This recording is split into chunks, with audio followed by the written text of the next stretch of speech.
जो आतंकवादी देश में पकड़े जा रहे हैं उनके बारे में जानकर आपको इतना आक्रोश आएगा कि उनको शब्दों में आप बयान नहीं कर पाओगे। पिछले कुछ दिन में 3 घटनाएं मैं आज आपको बताता हूं जो आपको हैरान कर देगी, जो आपको सोचने के लिए विवश कर देगी कि आप कितनी कट्टरता के लोगों के बीच में रह रहे हो। घटना नंबर 1, जिसमें आज ही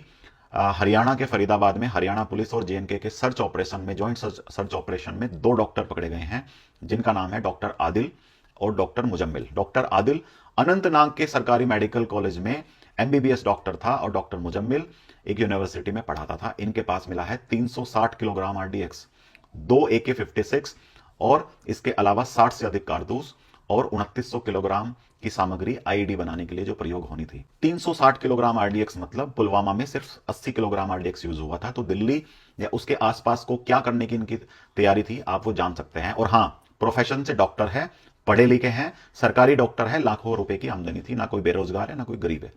घटना नंबर 2, जिसमें कल गुजरात एटीएस ने 3 आतंकवादी पकड़े थे, जिसमें से एक तो कैराना मुजफ्फरनगर के पास का था, एक आतंकवादी शायद बरेली का था और तीसरा आतंकवादी था हैदराबाद का, जिसका नाम है मोहिउद्दीन सैयद। लेकिन ये सैयद साहब भी डॉक्टर थे। ये चाइना से एमबीबीएस करके आते हैं, पढ़ाई करके आते हैं और भारत में उस एमबीबीएस का प्रयोग करते हैं राइसिन नामक के एक जहर को बनाने के लिए, केमिकल को बनाने के लिए, जो साइनाइड से 60 गुना ज्यादा अधिक जहरीला होता था। तो इन डॉक्टर साहब की प्लानिंग थी कि इस राइसिन जहर को हिंदुओं के मंदिर में प्रसाद के रूप में वितरण होने वाली सामग्री में मिला दिया जाए या फिर हिंदू बाहुल्य कॉलोनीज में उसको मिलाकर उसके पानी के वितरण में डाल दिया जाए, जिससे हजारों लोगों की और विशेष रूप से हिंदुओं की मृत्यु एक साथ हो जाए। तो इन डॉक्टर की प्लानिंग थी, ये सेवा इन्होंने लोगों के लिए करनी थी।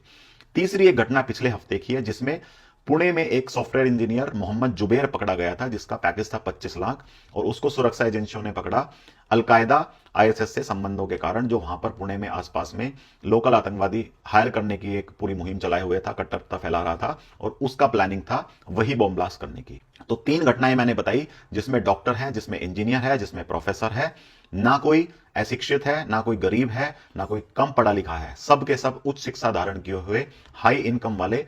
मजहबी कट्टरता के शिकार लोग हैं, जो इस देश में आतंकवाद के द्वारा इसको बर्बाद कर देना चाहते हैं, यहां पर बॉम्ब ब्लास्ट कर देना चाहते हैं और विशेष रूप को हिंदुओं को टारगेट करना चाहते हैं। तो जब आपसे कोई पूछे कि आतंकवाद का कोई धर्म नहीं होता या आतंकवाद कम शिक्षा के कारण या गरीबी के कारण फैलता है, तो ये वीडियो उनके मुंह पर फेंक कर मार देना और बता देना कि ये डॉक्टर और इंजीनियर जो इंजीनियर बन रहे हैं, ये बताओ ये कौन गरीब है, इनमें से कौन अशिक्षित है और इनके पास किसके लिए खाने कमाने के लिए पैसे नहीं थे। आप भी ऐसी वीडियो जरूर शेयर कीजिए ताकि लोगों को सच्चाई का पता चल सके।